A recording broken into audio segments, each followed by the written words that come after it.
Репутацията на държавата в Европа и по света е важна. Затова ще полагам последователни усилия и като доказателство, че ще надграждам постигнатото и че всяко добро ще бъде надградено и умножено, сега ще благодаря на господин Калфин пред всички вас за този граничен пункт Илинден.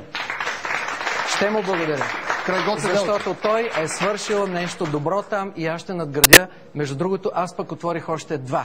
Така че вече станаха 3. Сега ако имаме и пари да пътуваме, господин Калфин.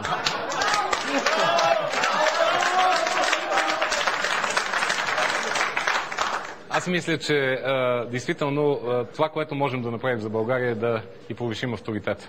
Това, което не трябва да правим е да пращаме Румяна Желева и Калина Илиева. Това със сигурност. Това, което трябва да направим е България да предлага политики, които да стават европейски политики. Дунавската стратегия е българско предложение. Черноморската синергия е българско предложение.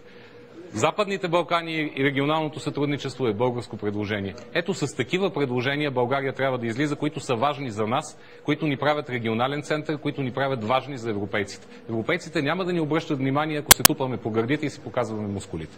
Ще ни обърнат внимание тогава, когато покажем мислене, конструктивност и конкретни резултати. България може, показвала го е и мисля, че това, което трябва да направи бъдещия държавен глава, е да върне достоинството на България. Благодаря за този отговор. Господин Плевнелиев, реплика на това, което каза господин Калфин, преди да преминем към финалните думи.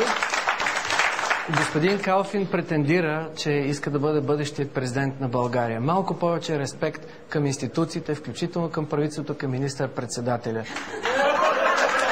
Да, благодаря.